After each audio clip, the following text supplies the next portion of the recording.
And then in the lab tomorrow, we'll get a lot more hands-on experience with the information and being able to answer questions like you would see on the exam or on the pants. So, all right, so our first lecture, of course, was just a review of cardiovascular anatomy and physiology. Just knowing kind of the general theme. Some of this information we talk about later, because we actually talked about pericarditis and the pericardial diseases. But just knowing, hey, there's 2 layers to the pericardium. There's a little bit of fluid in there, but not a whole lot of fluid in that space, that pericardial space. And the reason that the pericardium exists, or that at least that there's a role to it, it's not a vestigial organ, is it kind of keeps the heart in place and allows it to keep functioning, and it serves as a protection or a barrier for infections.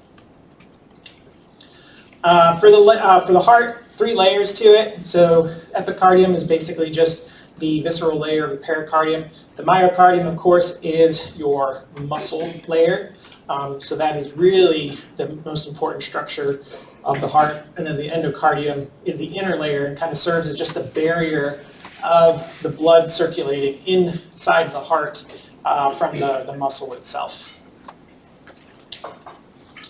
Myocardium has 2 components to it. So the non-contractile, which is going to be your conduction system, and then the contractile, or the muscles, the thing that actually squeezes. The non-contractile portion of the myocardium is important because this is what supports the function of the myocardium, or the contraction part to it, so that you actually have a coordinated squeeze of the heart. Without that, the squeeze of the heart would be just all disorganized, and you wouldn't have necessarily a one direction flow up and out of the heart. You would lose function, you would lose cardiac output if it wasn't coordinated. And when you start talking about arrhythmias, that's exactly what's going on. You lose that coordination, and the function of the heart is impacted because of that.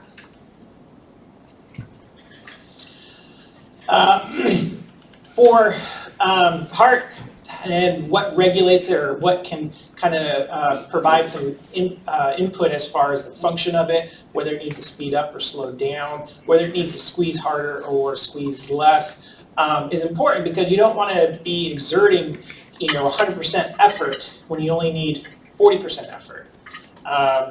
Or, hey, you need 100% effort right now. If I'm sitting here just at 40% effort, I'm not meeting my demand, and now I'm going to have problems. So there's things outside of the heart that impact the function of the heart.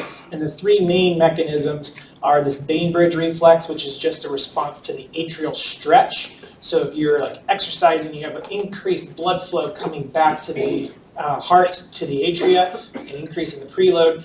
The atria will sense that stretch, which then will trigger this mechanism to increase the heart rate, to kind of increase your cardiac output and get rid of that extra blood volume.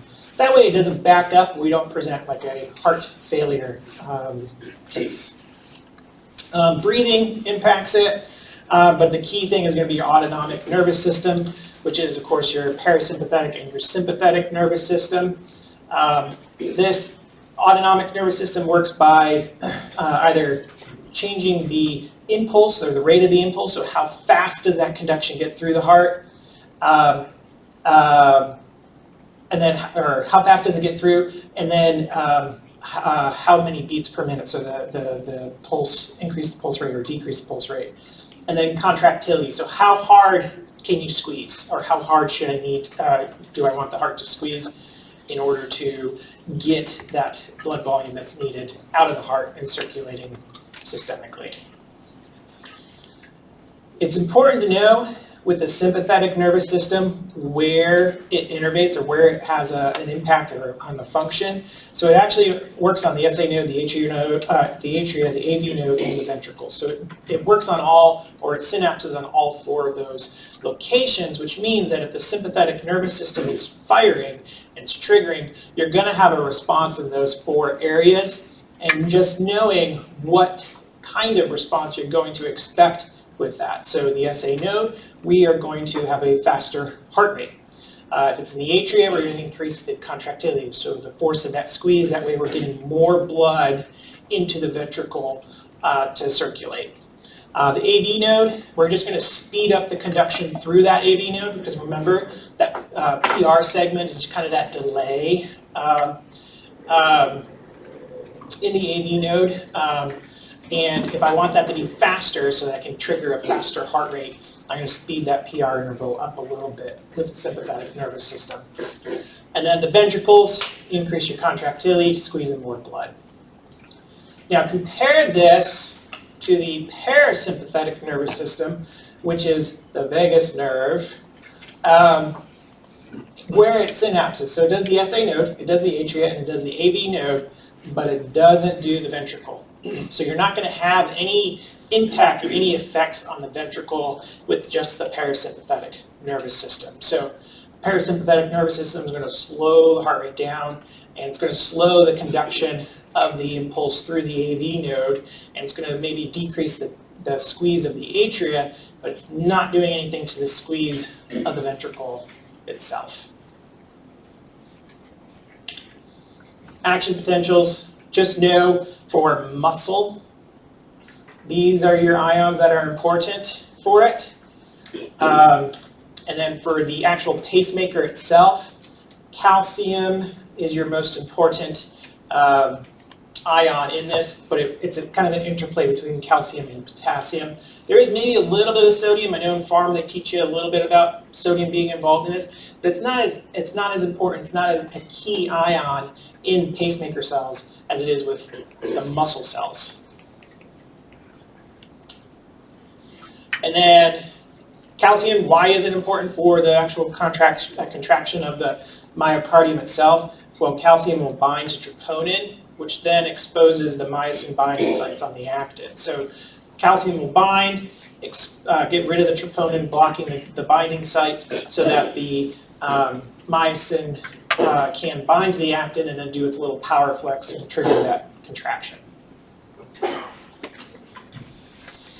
The cardiac chambers, okay, there's 4 of them. There's right and left versions of the same thing, but there are differences between the 2 sides.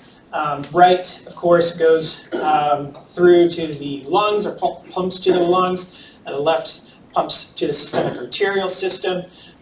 Right side deals with deoxygenated blood, left side deals with oxygenated blood. And then movement of blood from the atria to the ventricle occurs during diastole, and then it goes from the ventricle systemically via during systole. So just knowing kind of when is diastole, what's happening during diastole, what valves are open, which valves are closed during the different phases will be important. And it's important to know that because when we start talking about heart failures and valvular diseases and stuff like that, it's important to know what the normal should be so you can interpret why what is going on is abnormal and the potential impacts related to that. So ventricle, again, just knowing what the function is, what valves are involved at that moment. For the heart valves, there's 4 of them, right? Know that all of them are have 3 components normally, except for the mitral valve, which is just 2 valves. So it's the bicuspid or mitral valve. So just knowing that that one has 2 is important. Also knowing that the AV valves, they open during diastole, and they close, it's your S1. So the closing of your AV valves is your S1 that you're audibly hearing. Because remember, we talked about how you hear valves close, you shouldn't hear them open. So in a normal heart valve. Your semilunar valves, so these are going to be your aortic and pulmonic. Again, those are open during systole and they close at the start of diastole, and that corresponds to your S2 heart sound. Papillary muscles are important for the AV valves because they give you that tension, that counter tension, so that the valve stays closed during that high pressure squeeze of the ventricle, so you don't get a regurgitation of blood going and a loss of cardiac output going from the ventricle into the atria. These are important, especially when we start talking about in next block, complications related to a heart attack and what could happen to your patients who suffer heart attacks. The coronary arteries, important. It's important to know that these are diastolic filling arteries, so the perfusion of these occur during diastole. There's two reasons for it. One, the holes, or the openings, the osteas for these are just above the aortic valve. So when those are open, it kind of obstructs the flow into that. So when those are closed, now you have flow going into those. But the other reason that it occurs during diastole is when the myocardium is squeezing, you're squeezing and pinching off those small vessels. So you're not really going to get a whole lot of blood flow during systole into that. So it really requires diastole when the muscle is relaxed to perfuse these arteries. And this is important when you have conditions that impact that diastolic filling time, where you're not having a long time to allow that perfusion. You're going to have problems because the blood supply to that area is going to be affected. And then just knowing general areas or general regions that are perfused by the major arteries in the coronary system. So left anterior descending does your bundle branches and the bulk of your left ventricle. This is known as the widowmaker. Sorry, this picture's kind of obscuring it. But that is the widowmaker artery because folks, if they have an obstruction of that, you're losing your entire, or the majority of your left ventricle, and it's not going to work. Circumflex, lateral and part of the posterior wall are affected. If the circumflex is blocked. The right coronary artery, we don't tend to spend as much time looking at that, or we don't, usually you're thinking it's all left side that's the problem, but the right side, if it were to become obstructed, look at some of the important structures you're losing if there's not blood supply going to that. So, so just knowing, and don't forget, hey, right coronary artery is a pretty important structure that you can't just dismiss that or not consider that in your differential. Posterior descending artery, not as important, but it does do part of your septum.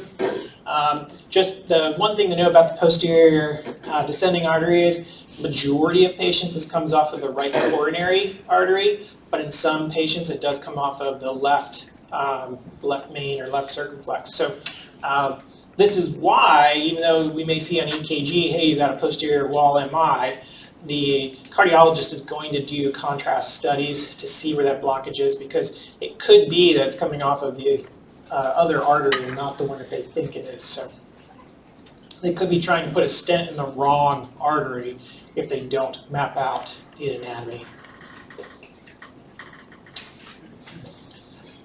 And then knowing some physiologic stuff, so being able to calculate a cardiac output. So just knowing stroke volume times heart rate is your cardiac output.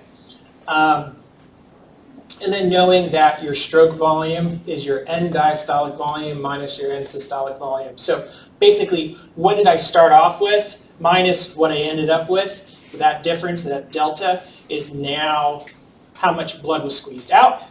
Now I multiply that by my heart rate. There's my cardiac output.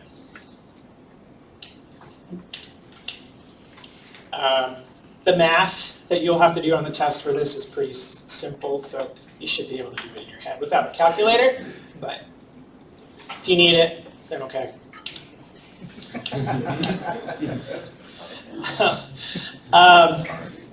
So lots of things kind of go into cardiac output, so it's not as simple as stroke volume times cardiac output, or stroke volume times heart rate equals cardiac output.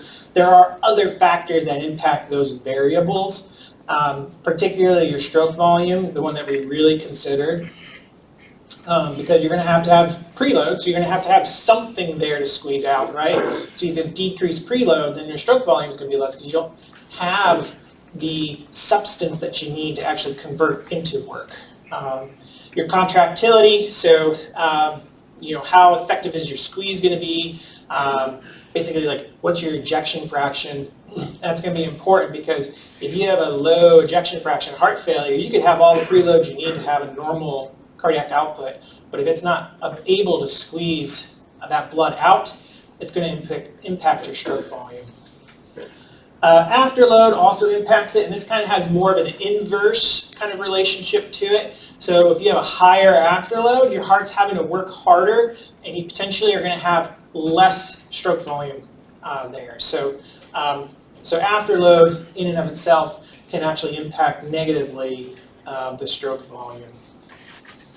And we see that in cases of heart failure, so we'll be talking in block 3 about that. What is preload? So the definition of it is what's your ventricular end diastolic volume and what's your ventricular end diastolic pressure. They're kind of synonymous. Basically, what is the pressure, what is the volume of blood you have available to squeeze out to be able to convert it into work. So what do you have available to move out of the heart? That's your preload. There's 5 things that kind of go into preload. So how quickly is the blood coming back to you? How effective is that atrial contraction? So let's say you have somebody in AFib and you don't have that coordinated atrial kick. You're going to have a reduced amount of blood available to you to be able to be squeezed out. How much work am I going to have to exert in order to get those valves to open so I can actually get that blood out of the heart? That's going to be a factor. Ventricular compliance, so basically how elastic is the ventricle that it will dilate, it will expand to take on more preload. So if I have a rigid heart because it's scarred, it's not going to open up, so you're not going to get a large volume in the heart itself. And then of course the heart rate. So what that's talking about is if I have an abnormal heart rate where I'm going to 200 beats per minute, I'm decreasing my diastolic filling time. So I'm not allowing, even if all those other variables are normal, I'm not giving the heart the time to rest, to take on that preload in order to convert it into stroke volume. Does that make sense? So those are the 5 components for preload. Contractility, so lots of things can impact it or affect it. You know, our nervous system, so things that are already in place that autonomically we do. But we also do have medicines that we can give to you to increase that contractility if we need to. On the flip side, there are things that decrease your contractility, like your parasympathetic nervous system. But there's also a lot of medicines out there that also we can give to a patient if we need to decrease that contractility for whatever reason. Afterload, very complicated formula. Don't expect you to know because basically this boils down to what is the systolic blood pressure or the pulmonary artery pressure. So basically in clinical practice, we just kind of boil down afterload to what is our systolic blood pressure? What is the pressure that we're having to fight against in order to get blood flow out of the heart? And then ejection fraction, the reason we are concerned about this is something that we can actually measure with non-invasive means to determine how well the heart itself is functioning. So ejection fraction by definition is stroke volume divided by your end diastolic volume. However, remember stroke volume was your end diastolic volume minus your end systolic volume. Now you divide all of that by the end diastolic volume, and then you get your percentage. And a normal heart is not 100%. So don't think, you know, oh, it's a 65% ejection fraction, that's abnormal. That's actually a normal ejection fraction. So not 100% of your blood is squeezed out of the heart every time it beats. And You can estimate or get the EF with multiple studies. Echo is going to be your most important one because it's non-invasive, it's quick, it's easy, it's cheap. However, if you were to actually need a true EF, you're going to be doing cardiac catheterization, but that is a very invasive test that we typically don't like to do. And then that's just all your formulas kind of broken down, so you can kind of see that. And then we talked about the physiology pressure loops and what's going on with these. And knowing this, you'll be able to describe what is going on with the pathology of the heart easily. So paying kind of attention to that pressure loop. I'm not going to give you a pressure loop on the test and you just label each one. I'm not going to do that. But if you understand what that is actually trying to depict and tell you, you'll understand the function of the heart pretty well. And then Frank Starling, so basically what this is saying is the increase in the preload means I'm going to have an increase in my contractility, or my stroke volume, to a point. There is a point where it stretches out those actin and myosin fibers too far, and now you start to lose function. You start to get this little decline here. So preload, increased preload is a good thing to a point. If you have too much, it actually will impact function. That's anatomy physiology review. Any questions about that?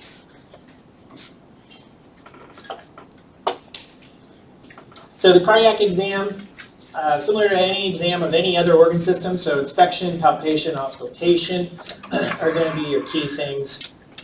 What are we looking at when we're inspecting the part of this exam? So one, just chest configuration. So is there an abnormality to the chest? There's a number of different types that are out there. Pectus excavatum is a pretty common one that we see.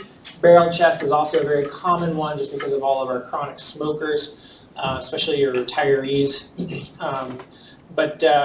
Just knowing, hey, there are some abnormalities to the structure of the chest that can impact the heart function itself.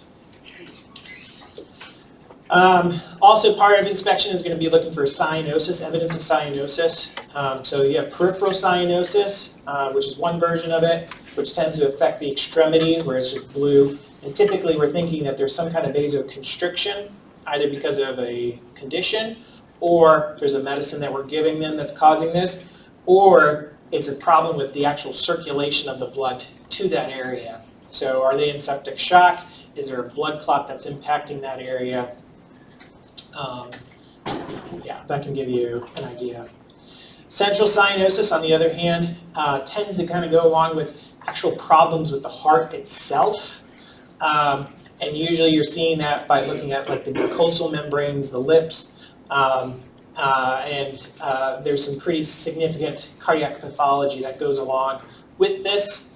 Or it could also be related to the lungs themselves are not taking on that oxygen and exchanging carbon dioxide for oxygen like they should.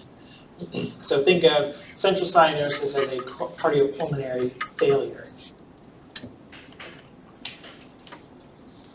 Pallor, so usually we're going to see this where the perfusion to the area is fine, you just don't have the red blood cells circulating to that area, or enough of red blood cells circulating to that area. And usually we think of anemia when we see pallor. Edema, so this is swelling, and it can be pitting or non-pitting. Pitting edema, especially if it's bilateral, tends to point towards a cardiac cause. However, there are some other conditions that can cause this. So like protein wasting, so your nephrotic syndromes, cirrhosis, so liver issues, and hypothyroid, so endocrine problems. But think, or at least evaluate and rule out a cardiac cause if you're seeing equal bilateral pitting edema. Clubbing, so just you can kind of see the distortion of the nail bed here. This is usually a sign of a chronic hypoxia. So this is a chronic condition. It's not something that happens overnight. So this tells you that this patient has been struggling with whatever for long periods of time. Jugular venous pulsations, so they can be normal in your patients. You can see them normally. It's not until you get above a 10 centimeter that you start to diagnose this as a abnormal elevation of the jugular venous pulsation.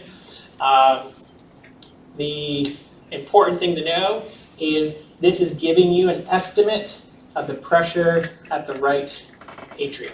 So you're not getting the right ventricle pressure, you're just getting a right atrial pressure, an idea of the right atrial pressure. Now, it could be the right atrial pressure is elevated because the right ventricle is not functioning properly, but you can't extrapolate and say right ventricle is the problem because I have right atria and it's causing this. So just right atrial pressure. And then if you are crafty enough or you happen to have a monitor in place in the right atria, you're going to have these little pressure waves, and the different waves kind of give you an idea of what's going on at that time. So an A wave, which is going to be your tallest peak, is the atrial contracting with the tricuspid valve open, so it's squeezing that blood, you're squeezing that blood out, trying to get that atrial kick in before systole starts. Your C wave is basically you start to have a decrease in the pressure, and then you get a little increase in the pressure of the atria at the beginning of systole when the tricuspid valve the tricuspid valve is closed. So that's your S1. Remember, that's closure. So just after S1, you're getting a little uptick in the pressure in the atria, and it's just because of that squeezing of the ventricle kind of causes the tricuspid valve to kind of move into the atrial cavity a little bit. It kind of gives you that little increase in pressure. Then you continue to get relaxation of the atria, which gets you down to the X descent. So atria is relaxed, tricuspid is closed, and this is really at kind of before the filling really starts. And you can kind of see I'm at that deepest descent. That means I've decreased, or I'm at the lowest part of my pressure. So think of that as it's empty. But then it starts to fill up passively, and then goes into the V wave, which is venous filling with the tricuspid closed. So you're not dumping that. Pressure or that volume from the atria to the ventricle. And then finally, the Y descent is atrial is emptying and the tricuspid is open. But this is not when the atria is giving you that atrial kick. So that's why the pressure is lower at that point, because the atria is not contracting. It's a very passive flow of blood from the atria into the ventricle. Does that make sense? There's a lot going on. Looking at that chart can just kind of help you understand that a little bit. Kussmaul's sign. So normally the jugular venous pulsation waves will drop with inspiration, but with Kussmaul's sign, it actually rises with inspiration. And the reason you see this is the right ventricle is the problem. So that's why I was harping on the atria for jugular venous pulsations.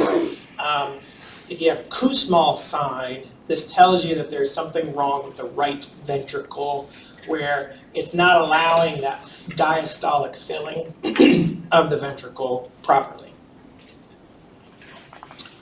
Hepatojugular reflux, that kind of goes along with Kussmaul's sign to a degree, where you press up on the liver and you see a rise in the jugular venous pulsation, and that's because the heart can't take on that extra volume that you're squeezing or you're pushing up towards it, so it's going to back up into the jugular vein as opposed to going into the heart and getting circulated around. And this suggests a volume overload. So this is a congestive heart failure physical exam finding.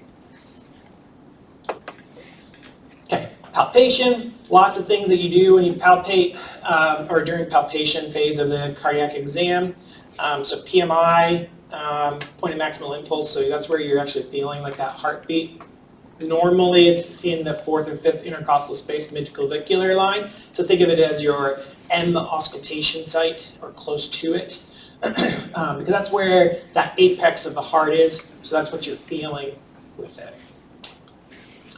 Now, if you have an enlargement, that PMI is going to be kind of distorted one way or the other. So it could be shifted over to the right, could be shifted over to the left, but it's not going to be kind of in that apex, or where we think of the apex of the heart being. If you have volume overload, so like you're hearing an S3 on auscultation, you're going to have like a hyperdynamic apical impulse, so it's going to be kind of moving around on you. It's not going to be in one location. If it's a pressure overload, it tends to be in the same location, but it's just a longer phase of being able to feel that. Because it's having to exert a lot more pressure in order to overcome that pressure, that excess pressure that it has. Precordiums or thrills, so you just feel this palpable murmur or the low frequency vibration. Heave is like, it's really kind of having to work hard to squeeze, and you can feel that.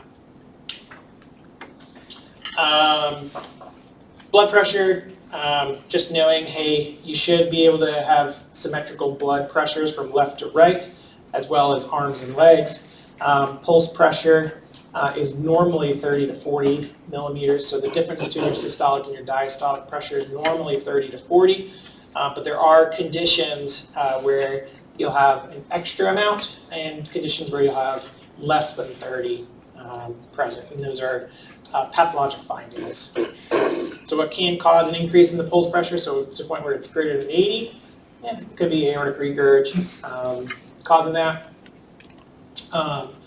And then narrowed, and you'd be thinking of things like stenosis, hypovolemia. You have that dehydration, and it's causing it. We'll get a lot of exposure or hands-on learning tomorrow with this, but cardiac auscultation, just knowing which sites you're going to hear potentially different murmurs, and also are these murmurs occurring during systole or diastole? So your aortic area, so just knowing it's on the right side, second intercostal space, is only a systolic murmur that you're going to hear up there. Your pulmonic area, so your left second intercostal space, is also going to be only a systolic murmur.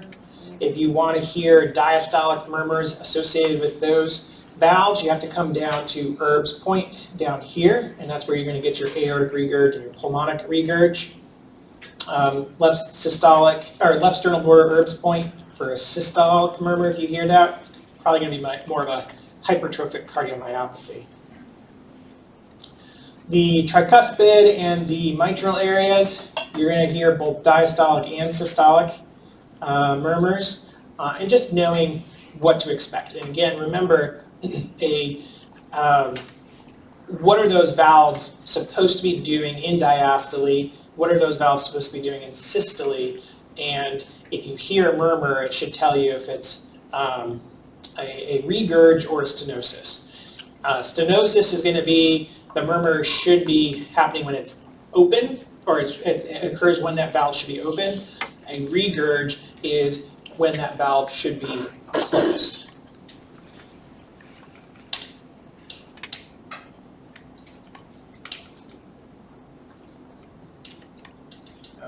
Almost went back to my beginning of my slide. Okay, let me just quick scroll through here. Weird. Okay, so you got your stethoscope, your trusty stethoscope. It's got two sides. It's got the diaphragm, which is good for high-pitched sounds, and you have your bell, which is good for low-pitched sounds.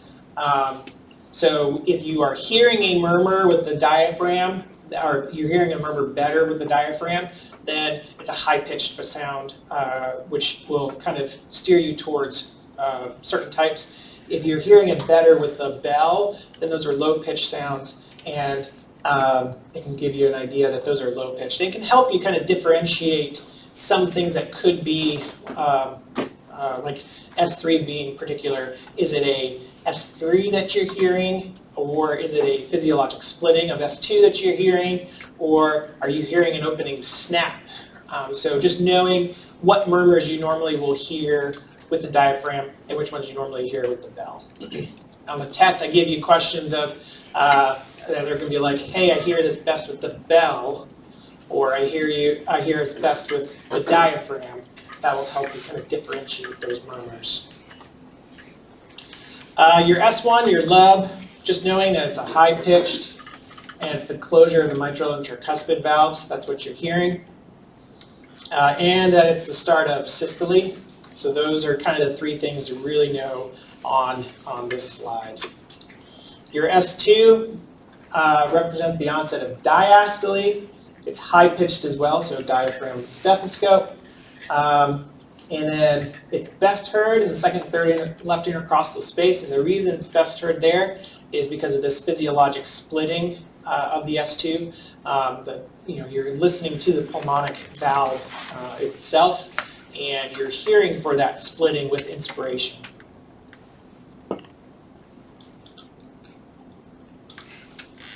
S3, so this is a early diastolic heart sound just after S2. It is low pitch, so that means bell of the stethoscope. It's described as a ventricular gallop, and normally we're seeing it in things like CHF. So it's a volume overload sound. S4 is a late diastole. It occurs right before S1. It's known as the atrial gallop, and this is from the squeeze of the atria and that blood being forced and hitting a non-compliant ventricular wall. So things that cause a stiffening or hardening of the ventricular wall will cause this. And it's a low-pitched sound, so the bell of your stethoscope. And then if you need a graph or a table form to kind of show you the difference between the two, there you go. Ejection clicks. These occur during systole as opposed to opening snaps, which occur during diastole.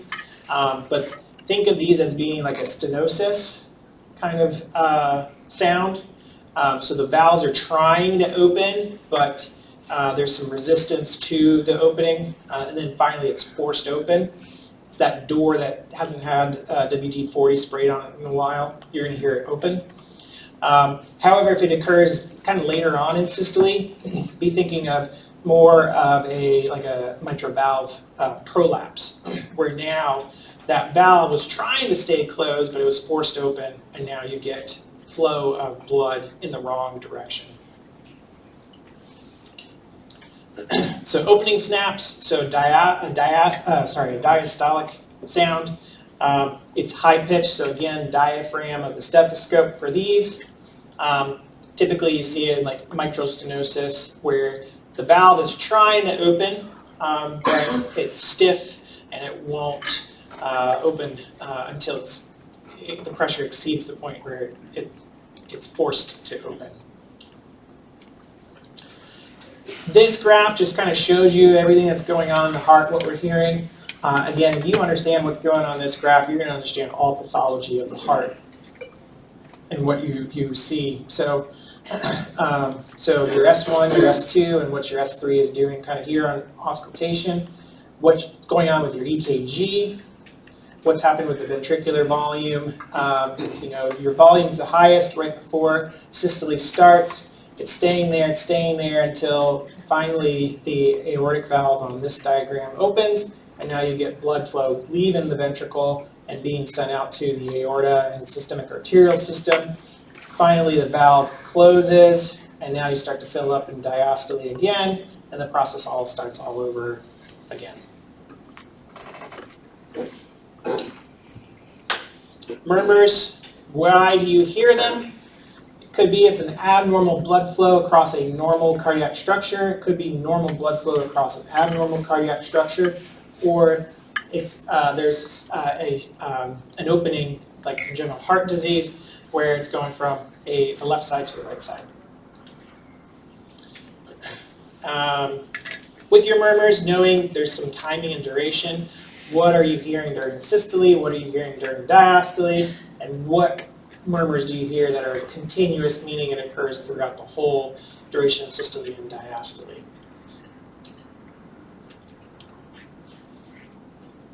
And then location we kind of already talked about. But just knowing that, hey, mitral regurg is going to radiate to the axilla, aortic stenosis is going to radiate to the carotids. Those are important to know because they're going to be given to you in a question stem. It can really help you differentiate one murmur from the other. There's gradings for different from systolic to diastolic. You know, on the test questions, I'll say this is a grade 2 systolic murmur. This is a grade 3 diastolic murmur. And just kind of, you don't necessarily need to memorize exactly what these are, but just knowing, hey, you know, there's a difference in the grading system. The higher, the louder they are. So pitch, talk about high frequency, low frequency. Quality is that harsh blowing or rumbling sensation. And then you're going to hear the terms crescendo, decrescendo, crescendo, decrescendo, and it's just referring to what happens with the intensity of those murmurs as you're listening to them. And then there are maneuvers that you can do if you're not quite sure what's still going on. There's maneuvers that you can do to really help differentiate one murmur from the other. And this table kind of just breaks it down. What you would expect with the different types of maneuvers and what you would see with certain conditions and such. So, yeah. And I'll give that to you in the question stem. You know, let's say the murmur is increased with expiration, and then you would just have a good idea that that's aortic stenosis. Questions on that? Okay. Yeah. With that table with the maneuvers, would we need to be able to figure out what type of murmur it is solely based on that table, or would we get the other stuff? Like you get all the other stuff. Yeah. Yeah, I hate questions where it's like, all right, one slide that has this little tiny point to it. It's more I'll give you additional information. And so if you don't know based on the location, but I give you that, then maybe you will be able to determine what the murmur is. But if you forget what these do and you just know, you know, this murmur occurs during systole at this region, you can still get the answer right. So yeah, it's just extra information given to you in case you are still a little unclear. Okay, let me continue for 4 more minutes and then we'll take our break. So we talked about studies that you can do involving the cardiac to help you with differentiating. If your physical exam isn't enough and your history is not enough, there are ancillary studies that you can do. Chest X-ray being one. Probably everybody should get this if they have a cardiac complaint. It doesn't give you a specific number to how well the heart is working, but it gives you an idea of functional impact. So if the heart's not functioning properly, its ejection fraction is less, you start to see like the edema backing up into the lungs. That's what it's going to give you. So it's functional impacts, not actual function. CT, it's great for a lot of things like great vessel disease, pericardium, coronary arteries, and myocardium itself.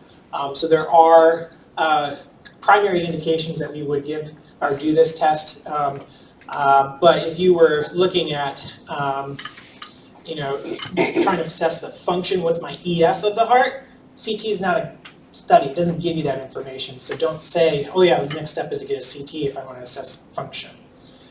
There are limitations to any of these studies that we do, and i.e., hey, contrast dye being a bad thing with CT. So somebody with kidney failure probably shouldn't be getting this.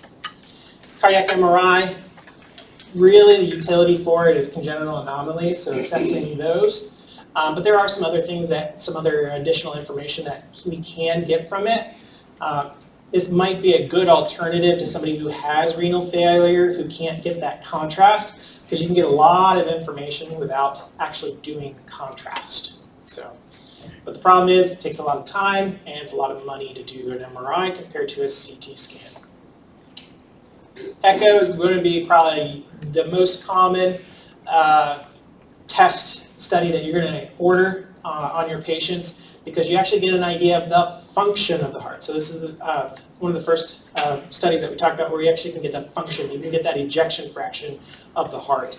And you can also do a lot of other analysis of the anatomy of the heart and how they are working and what are some of the secondary impacts of a abnormal functioning part of the heart.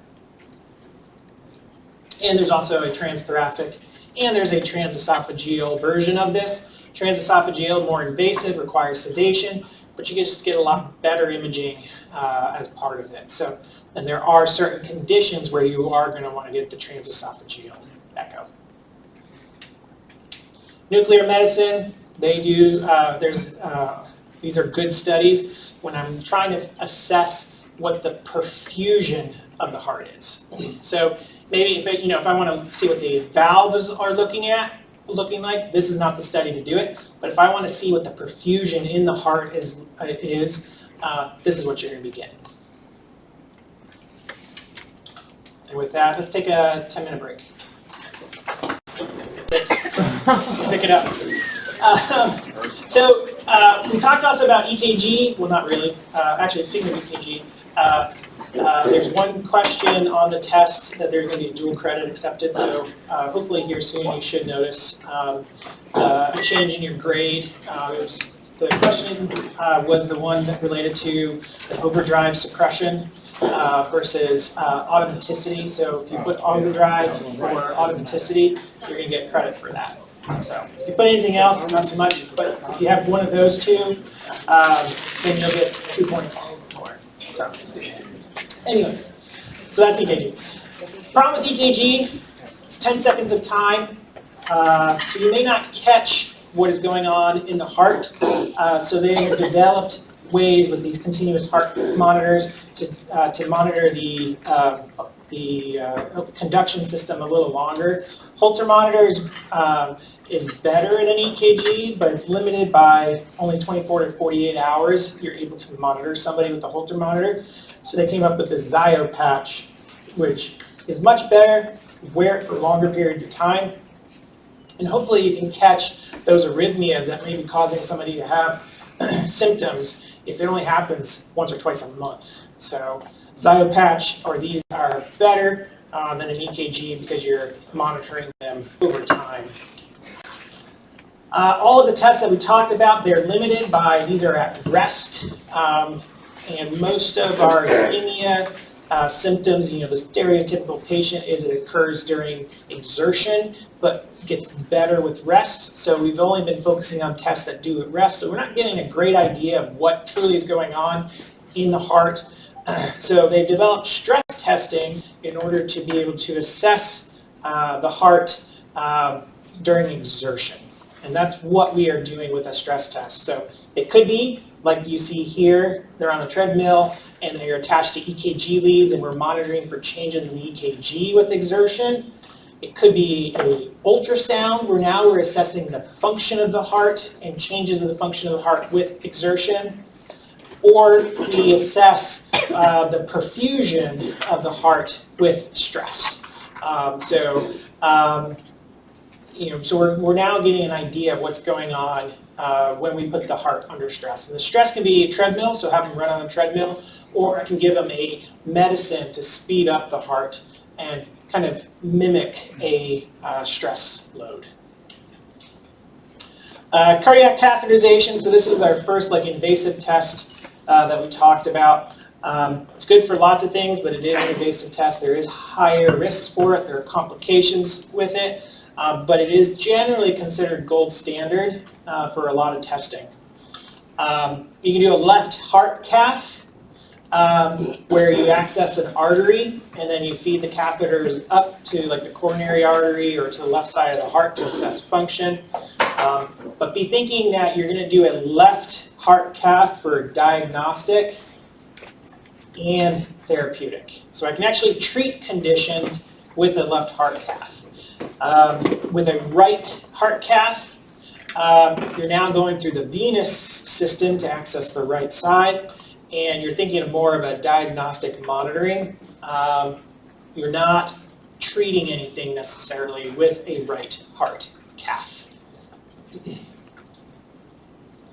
The reason that these are invasive is there's lots of potential complications associated with it, including perforation of the heart muscle itself. I can cause arrhythmias, I can damage things, I can cause a heart attack. So there are complications related to doing a heart cath, and that's why not all of our patients are going to be getting a heart cath. Another study that we can do is an electrophysiology study, and I'm going to do this as part of a diagnostic component when I have somebody who has difficult to manage arrhythmias. So these are patients who have put them on medicines to treat their arrhythmias, and they still are having these arrhythmias. So I'm going to do a study. I'm going to interrogate the electrical system of the heart, and then potentially treat it by getting rid of short circuits in the heart. And when we talk about the arrhythmias in Block 4, this will make a little more sense how we are doing that with the EP study. And then blood tests are also there. There's lots and lots and lots of ones that we can do, but these are going to be your primary ones and what you're looking for by ordering these tests. And a lot of these we will talk about in subsequent blocks. Questions about tests? Congenital heart disease. So just knowing there's two main differences between fetal circulation and adult circulation. One, oxygenation occurs at the placenta. It doesn't occur in the lungs like it does in an adult. And because of this, you are handling oxygenated blood on the right side. It's not just deoxygenated blood like it is in an adult. And because of this, we developed mechanisms to kind of bypass the lungs so that we're getting that oxygenation going to the body, as opposed to wasting all that time and effort and work circulating blood to the lungs.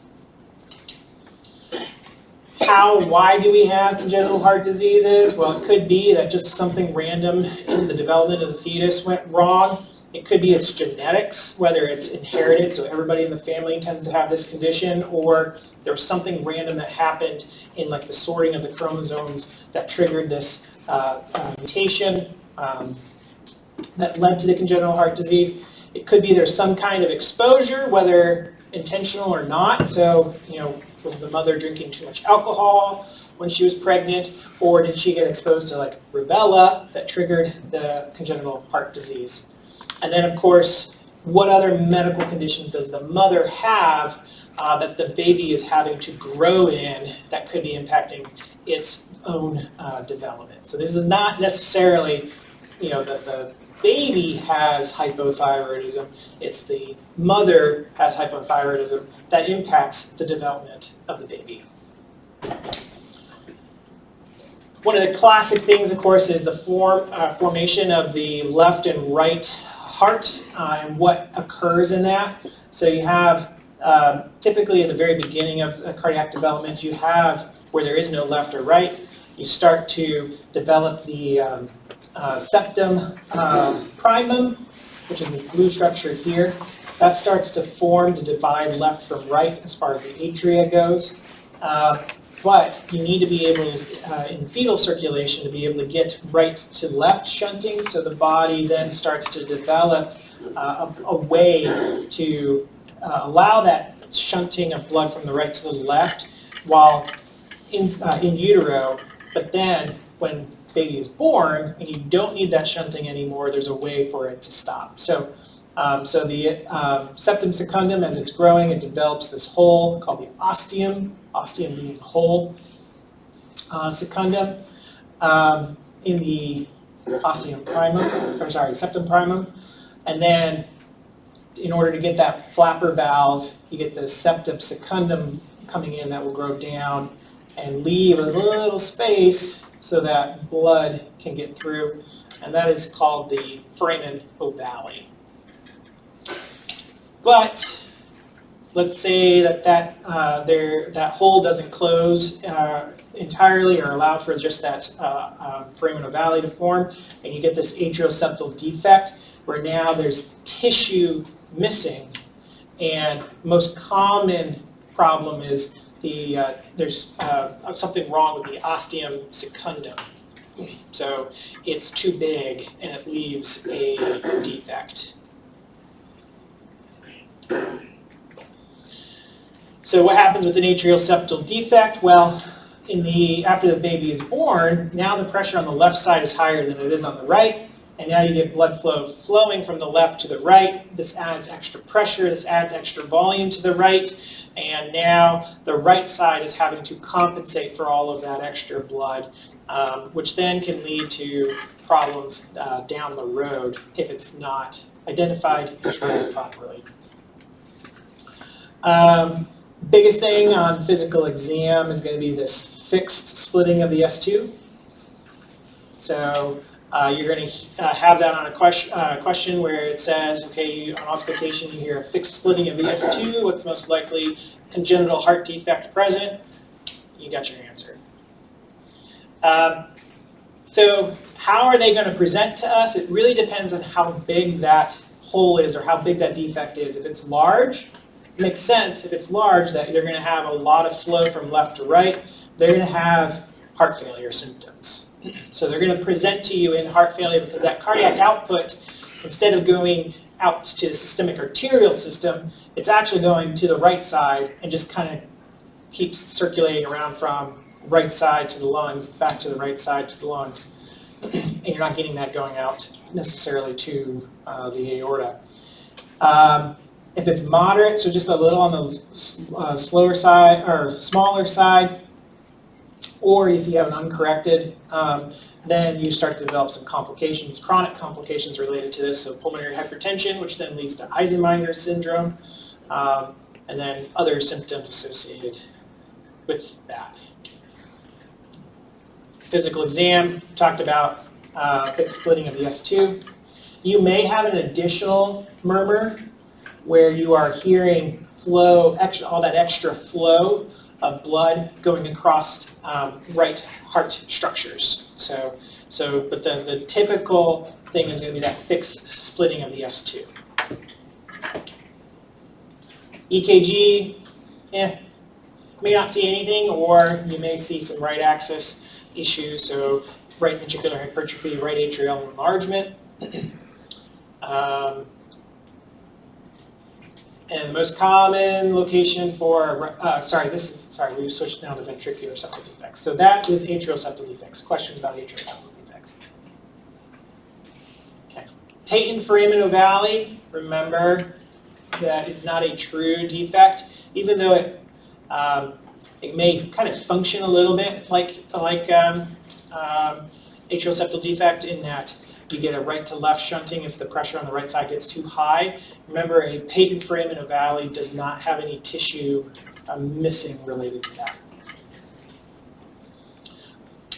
Okay, ventricular septal defect.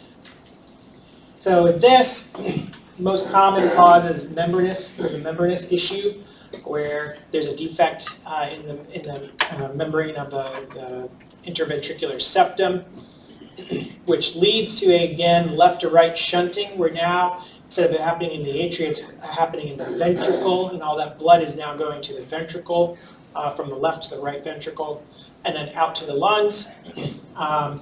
And then it can lead to Eisenmenger syndrome, where that pressure in the lungs starts to increase to the point where the pressure in the right ventricle exceeds that of the left, and now you get blood going from the right side to the left side. So now you have deoxygenated blood going to the left and getting circulated out. Thing you're going to hear is this harsh holosystolic murmur at Erb's point.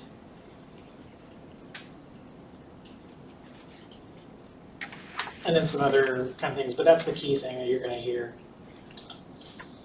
Chest x-ray may be normal. You may see some signs of like heart failure. EKG, you may start to see, because you're going to have right ventricular hypertrophy, but you may start to see left ventricular and left atrial hypertrophy, because all that extra blood that's going from the left to the right goes back to the lungs and then has to come back to the lungs. So now, or sorry, to the left side. So now you're having all that extra volume and all that extra pressure coming back to the left side before it goes over to the right. Again, it just starts the process all over again. Echo is going to be your study of choice because it's going to actually show you the defect. It's going to show you the degree of it and what are the secondary impacts related to that shunt. How do you treat it? Well, if it's small, chances are it's going to close on its own and you don't need to do anything about it. If it's a large one, then they will need surgery. There's things that you can do to temporize them while you wait to transfer them to a center that could actually take care of them, but ultimately they're going to need surgery. And then they can either get an open heart surgery to fix it, or they can do a transcatheter closure of it, which is a less invasive, a more safe procedure. Eisenmeinger's. So we talked about this in atrial septal defects and ventricular septal defects, where you get this reversal of the original shunt.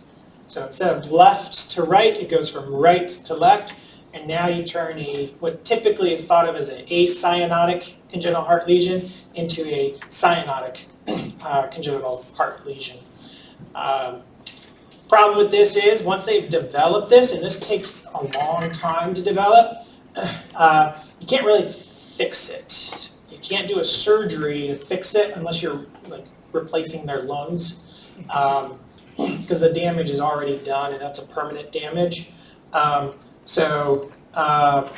basically the treatment is prevented from ever happening in the first place. So identifying those cardiac lesions early and getting those treated before you develop this condition. But if you did have a patient, what could you do? Yeah, you could do some pulmonary vasodilators to help, but that's only a temporizing thing, and they're just going to continue to get worse.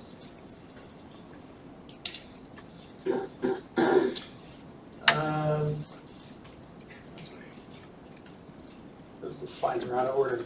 Okay. So atrial septal defects again, echo. Atrial septal defects treatment-wise. Sorry, this must have been a copy-paste issue. So atrial septal defects, most of these are going to close spontaneously if they're less than 6 millimeters. But if they are large or greater than 8 millimeters, then they may need surgery. Or if they're symptomatic, then they may need surgery to fix it. This is how you fix it. Patent foramen ovale, so not a true ASD. This is what I was trying to say. So sorry for the mix-up of the slides from copy and pasting. Patent ductus arteriosus. So this is our next congenital heart defect. So remember, the ductus arteriosus is a compensatory thing that's in place to help get blood to bypass the lungs. So it's great when the baby is in utero, but once the baby's born, we want to get rid of this because what ends up happening, instead of blood flow going from the pulmonary artery and out into the aorta like it is in utero, that pressure on the aortic side is now higher, a lot higher, than it is on the pulmonary artery side. So now you get the blood flow coming down. So oxygenated blood is now going into the pulmonary artery and now getting back to the lungs. So you're losing a lot of cardiac output that could be going elsewhere. Normally this closes after birth because we get a drop in our prostaglandin levels. But in patients like premature infants, where they tend to have higher prostaglandin levels, this tends to stay open longer than it should. If this is allowed to persist, what can happen? Well, similar to VSDs and ASDs, where that pressure on the pulmonary arterial side increases, it may increase to the point where the pulmonary arterial pressure is higher than it is in the aorta, and now you get an Eisenmenger syndrome where now blood is going from the pulmonary, so deoxygenated blood is going from the pulmonary artery into the aorta after the branches of the aorta. So you start to get a cyanosis, cyanotic appearance to the lower extremities and the lower body, but the upper extremity is well perfused. So that's a difference in the Eisenmenger syndrome and patent ductus arteriosus compared to ASDs and DSDs. Small PDAs, not really going to maybe not notice anything. Larger PDAs, yeah, they're going to be symptomatic. And then on auscultation, this continuous machine-like murmur in the left upper sternal border, because think of it, it's closest to the pulmonic area of auscultation, right? That's where you're going to hear it. But a continuous machine-like murmur, think of patent ductus arteriosus. Ancillary studies, yeah, non-specific kind of findings depending on the severity of it, but echo is going to be your study of choice because you're going to be able to see the defect, and you also are going to see the secondary impacts or effects of it. So if it's a prostaglandin issue in a premature infant, we want to get rid of our prostaglandins, right? So you give them indomethacin or ibuprofen, which will block the synthesis of prostaglandins and potentially get rid of the PDA. If it's an older patient and they still have it, prostaglandins aren't the issue, they will go in and do surgery to fix it. So think of preterm baby with PDA, give them Motrin. Coarctation of the aorta is another congenital heart disease where there's a narrowing of the aorta, typically right after the left subclavian artery splits off. And now this narrowing, you can either, depending on the degree of it, you can either get little to no flow going past it, which then will lead to an increase in your blood pressure. Turner syndrome. If you see Turner syndrome on the test, be thinking coarctation of the aorta, because they can go hand in hand.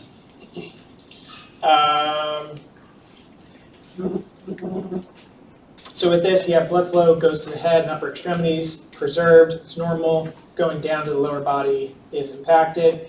And then because of, depending on the degree of the narrowing and the flow, they may have to find a collateral way to get around that obstruction. So one of the classic ways is to go through the intercostal arteries. So you may see some rib notching on X-ray with this condition. Do I expect you to pick it out, show you an X-ray and pick it out? Absolutely not. I will describe rib notching or a deformity of the inferior surface of the rib. That's what you'll see. But if it's mild, yeah, may not notice a whole lot. Severe, they're going to have a lot of problems. And then because the blood flow to the lower side is being impacted, you may end up having a differential cyanosis where the upper extremities and the upper body is normal, but the lower extremities are abnormal. Kid with hypertension, be thinking this. Ancillary studies, yep, chest x-ray, we talked about the rib notching, but echo is going to be your primary test of choice for it. Treatment, surgery. If it's younger, if it's older, then we could do a balloon dilation, where hopefully we can just put a balloon and put a stent across that narrowing and open it up, and then restore blood flow down past that obstruction. And then when we talked about infective endocarditis, we talked about antibiotic prophylaxis for procedures, but only for 6 months post-repair, and that's it.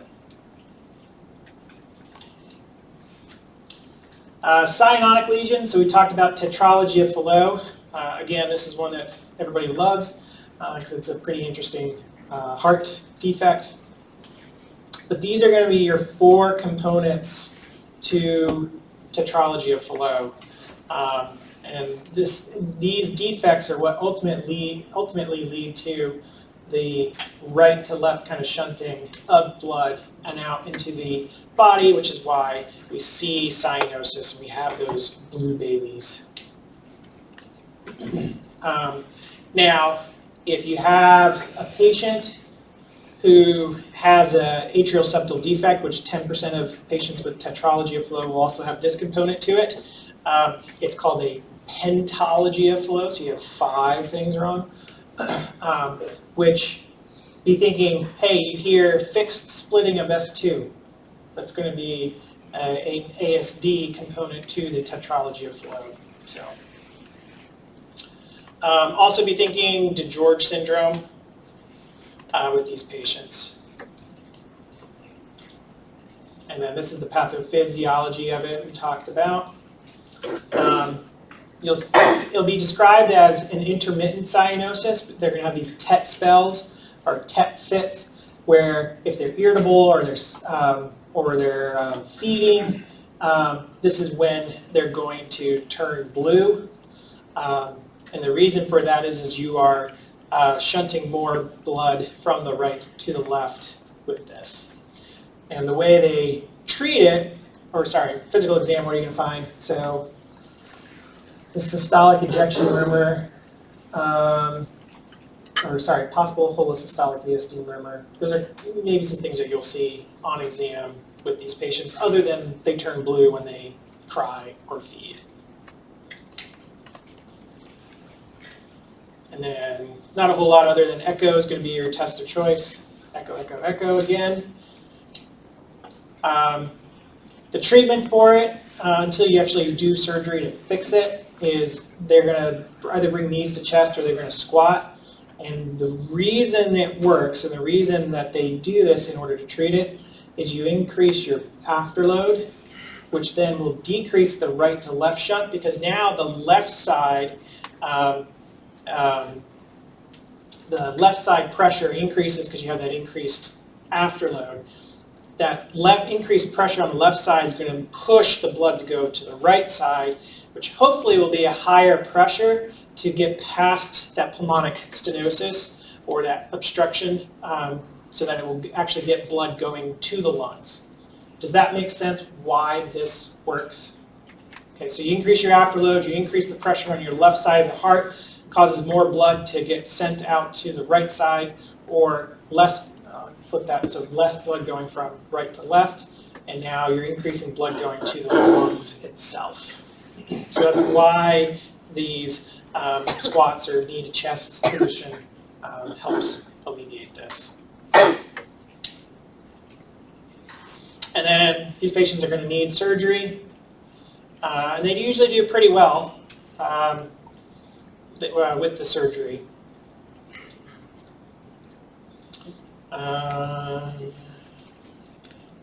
So yeah, 90% survival rate at 25 years after the surgery. So pretty impressive survival rates with this.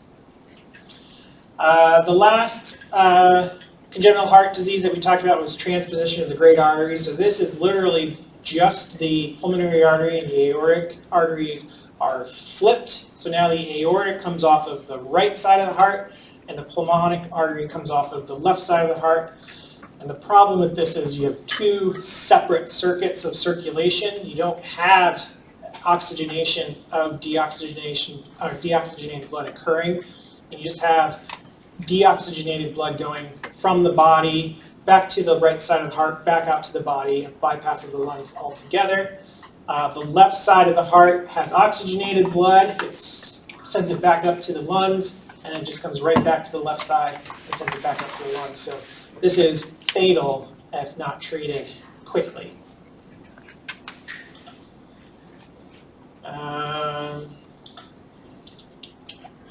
Yeah, this was the pathophys of it. So, so if we do maintain the patent ductus arteriosus, you can get at least some shunting of blood that's oxygenated, deoxygenated, so you at least can get some blood circulating to the body that it needs. or if you have an ASD or a septal defect. So any other defects that allow for that mixing of blood will actually help with survival for this. Physical exam, what are you seeing? Blue baby. So this is not going to be just turning blue with feeding and with crying. This is going to be either blue all the time. Especially as the PDA closes naturally, it's going to be, continue to get worse. Chest x-ray, they talk about egg on a string heart. Echo is going to be your primary test of choice. How do you fix it? Well, a temporizing measure, you give them alloprostadil. That will keep that PDA open, or that will keep the ductus arteriosus open, so that you can still get some mixing of blood to keep that oxygen circulating. But overall, they're going to need a pretty major surgery where most commonly they're doing an arterial switch where they just remove the aorta and the pulmonic artery and just flip them to kind of restore it to a more normal-ish looking heart. Questions on congenital heart disease? Pericardium. So again, 2 layers we talked about. Acute pericarditis is a very common complaint that you're going to see in the ER and in the primary care setting. But if you see a case of pericarditis, be thinking idiopathic and viral is the most common. There are other non-infectious causes for this, particularly like they had a heart attack recently, and now they developed this. But the most common being a viral, or we have no idea what caused it. You do get some fluid just because of the inflammatory process.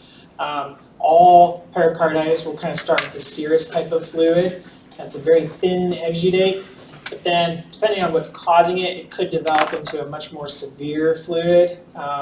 So like a serofibrinous or bread and butter, you'll see kind of develop. If it is a bacterial cause, you're going to see abscesses forming around the heart. If it's a tuberculosis or cancer, it could be hemorrhagic, so you may have some blood inside of that. But not to the degree of it being like a pericardial effusion. It doesn't have to get to that point, but you can still see this type of fluid around or within the pericardium. A lot of people will present similar to like a heart attack with this, but you can, by history, kind of differentiate it. So pain that's improved with sitting or leaning forward. It's worse with lying flat. Kind of being the big kind of differentiating thing between a heart attack and this. They could have a fever. Viral causes will have a fever. Bacterial, if it's a bacterial cause, you definitely are going to have a fever. But if you are given a patient scenario where the patient has a mild fever, don't think that it is a bacterial cause. It could be that it is still viral, and it's most likely still a viral cause. And then the friction rub, you're going to hear that on auscultation, or could potentially hear it on auscultation. What are you going to see on your ancillary studies? So EKG, you're going to find a lot of different things to it, where you may have diffuse ST elevations, you may have PR segment depressions, you may have this concave upsloping of the ST segment, or sponic sign, where you have this downsloping of the TP segment. Chest X-ray, yeah, if you have an infusion, you may have a water bottle sign. But not necessarily. Especially in those cases that don't have an infusion with it, you're not going to see that. Echo is going to be your primary test of choice when you do have somebody with acute pericarditis, because you can actually assess for effusions, but you can actually see the inflammation of the pericardium itself, and it just will allow you to rule out like a lot of the red flag symptoms associated with pericarditis. Let your history guide what lab tests you're going to do. Definitely want an ESR and CRP because this is going to help you with treatment. When do you stop treatment? That kind of thing. But you don't necessarily have to do all of these tests on what is most likely a viral etiology. We want to use, when we do treat it, we're really kind of gearing our treatment towards pain control and inflammation because we want to decrease the chances of scar tissue kind of developing as far as the inflammatory part to it. So we're going to do colchicine plus an NSAID. So always colchicine and NSAID for at least 2 weeks. Now, if it is because of a heart attack, you don't want to use ibuprofen, naproxen, or indomethacin because of inhibiting scar formation, so which we'll talk about on this slide. So post-MI, avoid ibuprofen and indomethacin because it can lead to a ventricular wall rupture. So if you are given a patient who had a heart attack and now they have acute pericarditis, what is the treatment for it? Do not give them ibuprofen or indomethacin, you will kill the patient. There are complications associated with acute pericarditis. Primarily, they're going to get it again. But you can get some other things as we talk about some of the other issues with this. So pericardial effusion, think of this now as that fluid is just excessive, so it's more than the 50, but you don't necessarily see any impacts on the function of the heart just because you have a pericardial effusion. You have to have a significant amount of excess fluid in there before the symptoms start to develop as far as the function of the heart being impacted. Pericardial effusions themselves, most common is going to be a malignancy, but it could be viral. So think of acute pericarditis that has a complication of an effusion. About 14% of cases of effusions will be caused by that, but most common is going to be a malignancy. Or they had treatment for a malignancy with radiation, and now they developed it. Symptoms themselves may be just more secondary signs of that effusion pressing on other structures, and you might start to see those things. But one of the classic kind of signs you're going to see is this Ewart sign, which is a dullness of percussion over the posterior left lung. On your ancillary studies, EKG, you're going to see this electrical alternans. So QRS amplitudes are going to be different from beat to beat.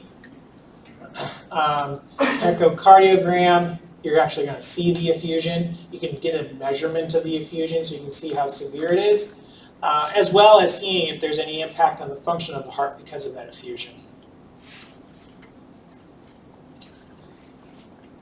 How you treat it? If it's mild, asymptomatic, just observe it. You don't need to do anything necessarily for it, just to make sure it doesn't get worse or they become symptomatic from it. But if they are having symptoms, then you are going to go in and drain it, the pericardiocentesis. So stick a needle in it, pull that fluid off, and hopefully it doesn't come back, but a lot of times it does. So they may need to go back for a repeat sticks. Tamponade. So now this is a pericardial effusion that now is affecting the function of the heart. So now function is impacted because of this. We usually think of it as our trauma kind of things, but it could also be from non-traumatic causes, things from like that typically we think of causing acute pericarditis. Beck's triad, so no Beck's triad. You're going to have that described to you in the physical exam section on the test. But then also know some of these other things, electrical alternans can be part of it. Loss of the Y descent on jugular venous pulsations. Now, I'm not going to ask you what's the pulsation wave thing you're going to find. What I might describe is, hey, you lose the Y descent. So it's just extra information to help point you towards tamponade. But you should be able to, if you don't remember that, should be able to still get the diagnosis based on what else is in the question stem. On ancillary studies, yep, electrical alternans again. Echocardiogram, it's going to be a test of choice. Labs, ledger history to guide you to help differentiate different etiologies for it. How are you going to treat it? You're going to stick a needle in it, pull the fluid off, and then hopefully that's enough. Now the worst case, or the worst condition, is going to be this chronic condition, constrictive pericarditis, where you get a thickening of the pericardium over time that basically acts like a band, and it just kind of squeezes on the heart, and it will impact the function of the heart without really an effusion present. Most common is just being, a complication of a pericarditis, especially in developed countries.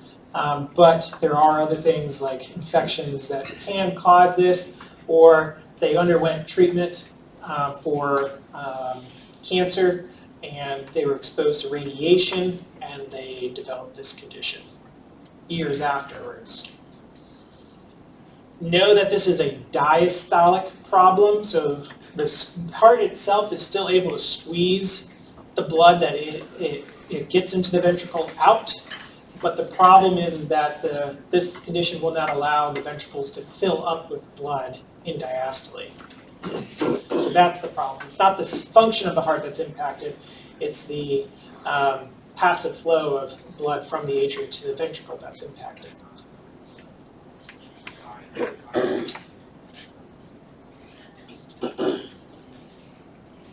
Kussmaul's, know that. You get a precordial knock with it too, but Kussmaul's is definitely something that's going to be described on physical exam with constrictive pericarditis. Echo, you're going to see the pericardial thickening. Cardiac MRI, you can see it, but the other studies don't really help too much. And then cardiac catheterization, we talked about what we might see with it. With constrictive pericarditis, you actually see a pretty steep Y descent with it. And compare that to what you see on tamponade up here. Treatment, really the only thing you can do is just remove the entire pericardium because you need to get rid of that band structure that's around the heart itself.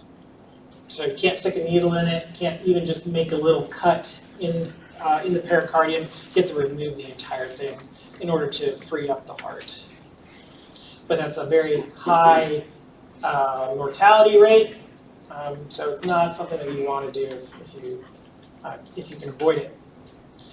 Myocarditis, I'm not going to ask too much about myocarditis, but just know, hey, potential causes of this are going to be similar things to what causes pericarditis. It's just now that inflammation is in the muscle of the heart itself. Variable kind of presentation to it. So you have to have a high index of suspicion in order to diagnose this. You may see secondary impacts of the heart not working, functioning properly. So if the muscle is inflamed and the muscle is not working right, you're going to see those functional impacts associated with that.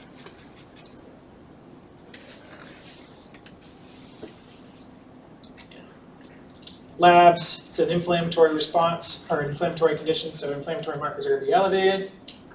And treatment is treat the underlying cause, support them until the inflammation gets better and they can get out of your hospital. So. Questions about pericardium? Got 5 minutes.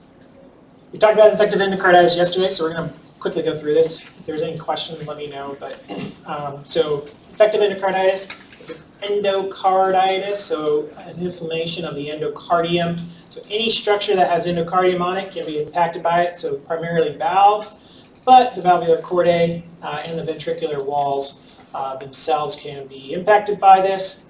You get a leaflet vegetation that's pretty complex, organized structure that can lead to lots and lots of problems.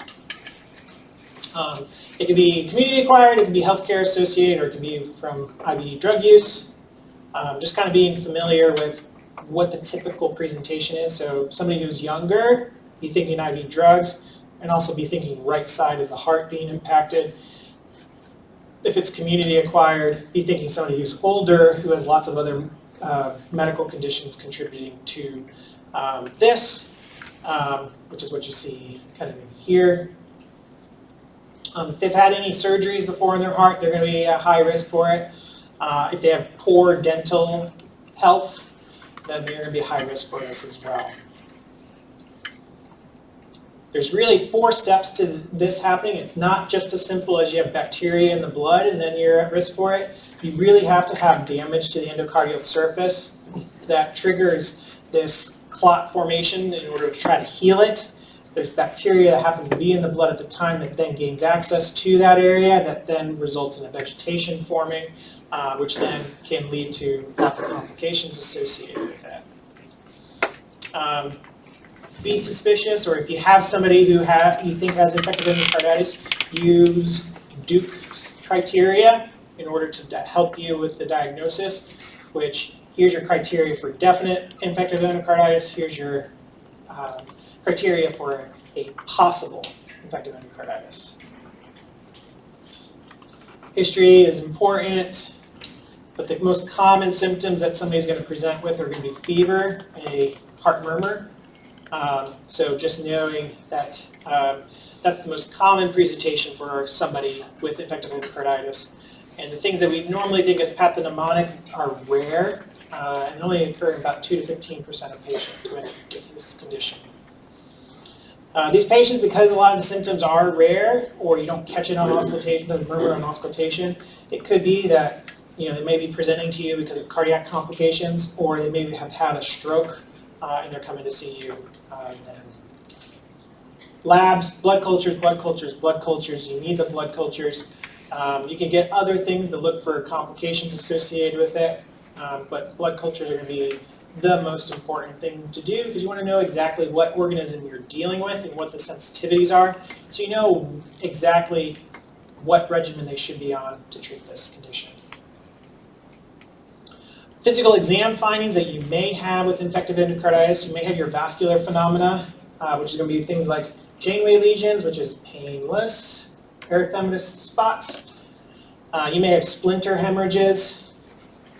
You may have septic pulmonary emboli, especially if it's affecting the right side of the heart, and those vegetations are getting flecked off and sent to the lungs. You may have immunologic phenomenon. So these are those complexes, which if it goes to the retina, it's called a Roth spot. If it goes to like the extremity, you get like these erythematous kind of areas. It could be Osler nodes, which again are painful, which helps you differentiate a Janeway lesion from a Osler node. Echo is going to be important. This is going to be your test of choice because you can actually see the vegetation. Where is it? What impacts is it causing? Which typically we'll do a TTE first because it's better tolerated, less invasive and everything. But it's important to know if you don't see the vegetation on TTE, get the TEE so that you can get a much better evaluation with it. And this just shows you, yep, TEE is your test of choice if you don't see it with the TTE, or the initial TEE is negative, repeat the TEE.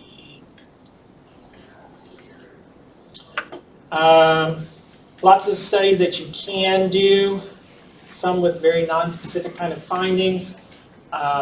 So echo, again, is your primary test of choice for this.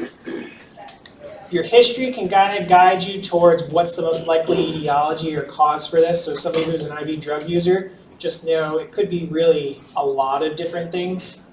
If it's an older patient with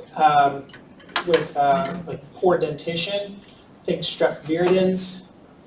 If it's somebody with prosthetic valves, think of staph epidermidis, epidermidis. If it's hospital-acquired, MRSA, always be thinking MRSA for hospital-acquired stuff. And then if you have a patient with strep gadalyticus, be thinking colon cancer. How do you treat it? Well, let's admit them to the hospital. Let's get a lot of experts on board to help manage them. Let's get them on an antibiotic regimen that's appropriate for their risk factors and the most likely etiology for this. And then let's get surgery on board to see if they need to get surgery to treat it.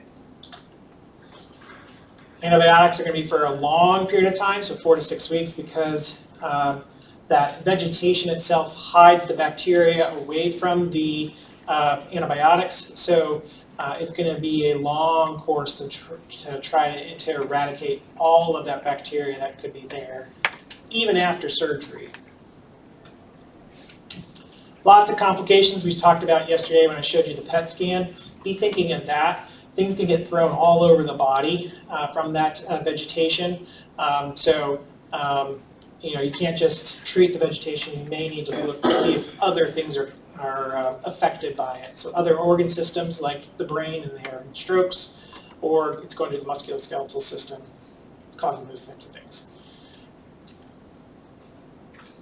And then mortality rate is very, very high with this condition, so it's important to catch it early.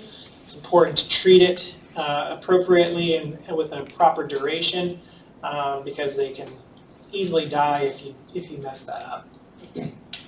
But the last thing to know about it is there's some people who are going to be potentially higher risk of developing this condition. This is going to be something that they're going to come to see you in the primary care before they get particularly dental procedures done. So just knowing, hey, if they have some kind of foreign device in the heart, they probably need it. If they've had it before, they're going to be at a higher risk of it. If they have congenital heart disease, either it's not fixed or it was just recently fixed, they're going to need this. Or if they're having some pretty significant surgeries, like they had a heart transplant, yeah, they probably need this because you don't want that heart to go bad. And then the antibiotic choice for prophylaxis, if I can, is amoxicillin.